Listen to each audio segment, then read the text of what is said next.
میں نے تیل کی بوتل اٹھائی ہوئی تھی۔ بھابھی نے مجھ سے بہت عجیب بات کہی جسے سن کر میں پریشان ہو گیا اور وہ کہنے لگی، پہلے لائٹ بند کر دو۔ یہ پہلی دفعہ تھا جب بھابھی نے مجھے لائٹ بند کرنے کو کہا تھا۔ میں نے حیرت سے پوچھا، لائٹ بند کیوں کروا رہی ہیں؟ میں نے لائٹ بند کر دی اور جیسے ہی بھابھی ہے کہ میں نے مالش کرنے کے لیے قریب گیا تو انہوں نے میرا ہاتھ پکڑ کر اپنی چیریا میں کہانی میں آگے بڑھنے سے پہلے، اگر آپ نے ابھی تک ہمارے یوٹیوب چینل کو سبسکرائب نہیں کیا تو سبسکرائب کر دیں۔ میری عمر 22 سال ہے اور میرے بھائی شادی کے کچھ دن بعد وہ امریکہ چلے گئے تھے کیونکہ اپنا کاروبار تھا۔ اب گھر میں امی ابو اور وہاں ان کا اپنا گھر بھائی ہی رہتے تھے۔ میری بھابھی جوان اور میری بھابھی جوان خوبصورت تھی۔ ان کو دیکھ کر میرے دل کو کچھ ہوتا تھا۔ بھابھی اکثر یہی کہتی تھی کہ ان کے سر میں بہت درد ہوتا ہے۔ اس میں بات یہ تھی بھی، بھائی شادی کے فوراً بعد امریکہ چلے گئے تھے۔ بھائی شادی کے فوراً بعد امریکہ چلے گئے تھے۔ ایک نئی دلہن کے لیے شوہر کے بغیر وقت گزارنا بہت مشکل ہوتا ہے اور امی کی عمر زیادہ ہو گئی تھی۔ گھر کی ذمہ داری کے لیے ایک عورت کی ضرورت تھی، اس لیے بھائی نے ہماری ضرورت کے لیے شادی کر لی۔ اور بھائی امریکہ جاتے وقت بھائی بولے، بھابھی کا خیال رکھنا۔ بھائی کے لیے سے میں بہت عیاشی کرتا تھا اور چاہتا تھا کہ بھابھی میری شکایت بھائی سے نہ کرنے۔ رات کے 12 بجے کے وقت بھابھی نے مجھے آواز دے کر وجہ اپنے کمرے میں بلایا تو میں نے یہ سوچا کہ بھابھی کو میرے ساتھ کوئی ضروری کام ہوگا، لیکن جیسے ہی میری نظر بھابھی پر پڑی مجھے بہت شرم سی محسوس ہوئی، کیونکہ بھابھی اس طرح اپنی ہوئی تھی کہ میرا دل گھبرانے لگا۔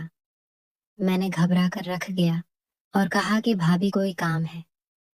مجھے آپ نے آواز دی ہے کیونکہ بھائی گھر پر ڈوپٹا پہن کے رکھتی تھی اور آج بنا ڈوپٹے کے میں دیکھ کے حیران ہو گیا، اور وہ میری آواز کن میں دیکھ کے حیران ہو گیا، اور وہ میری آواز سن کر کہنے لگی، اندر آ جاؤ، مجھے تم سے ضروری بات کرنی ہے۔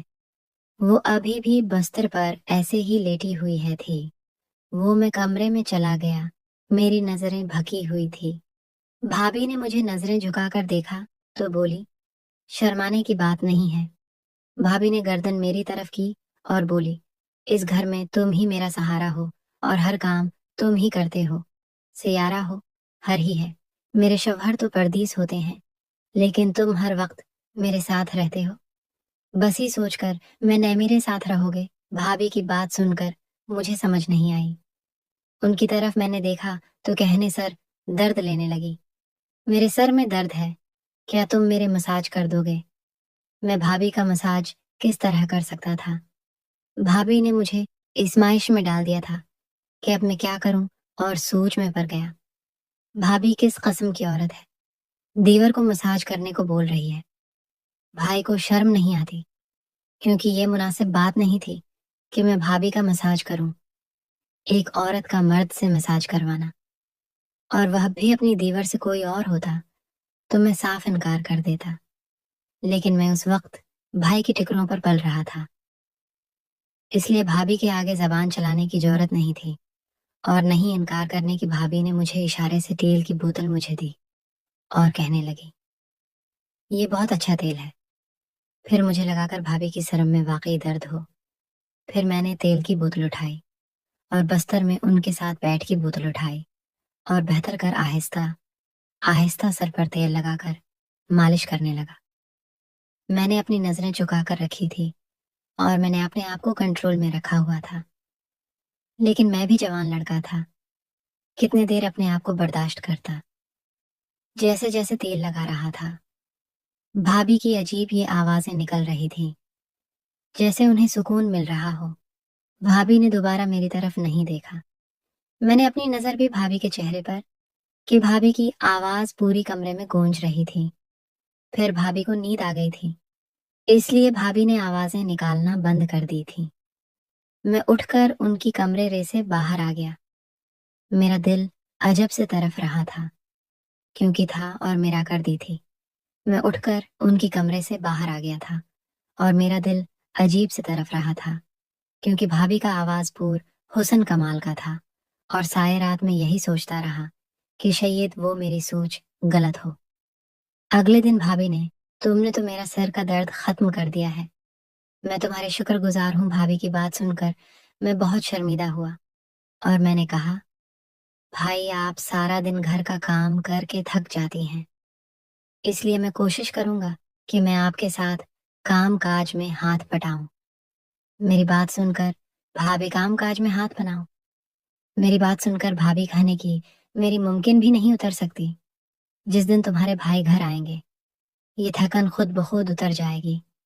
میں بھابھی کی بات کا مطلب نہیں سمجھا، اور میں پھر کالج چلا گیا۔ دوپہر کو میں جب کالج سے آیا، بھابھی کیسے دھو رہی تھی، ان کا سارا وجود بھیگ گیا تھا۔ یہ سب دیکھ کر میرے اندر شیطان جاگنے لگا، اور میں سوچنے لگا کہ اگر بھابھی نے مجھے ہدایت کی تو میں کیا کروں گا۔ کہا، نہ کہ میری مالش کر دو، تو پھر مجھ سے برداشت نہیں ہوگا۔ میں ان کے ساتھ وہ سب کروں گا جو میں چاہتا ہوں۔ امی رات کو جلتے سو جاتی ہے۔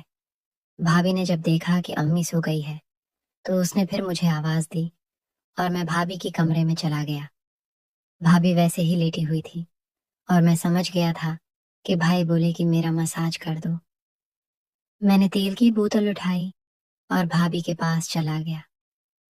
بھابھی نے میرا ہاتھ پکڑ لیا، اور میں نے کہا کہ آپ یہ کیا کر رہی ہیں؟ لیکن میں دل میں بہت خوش تھا کہ سب کچھ آرام سے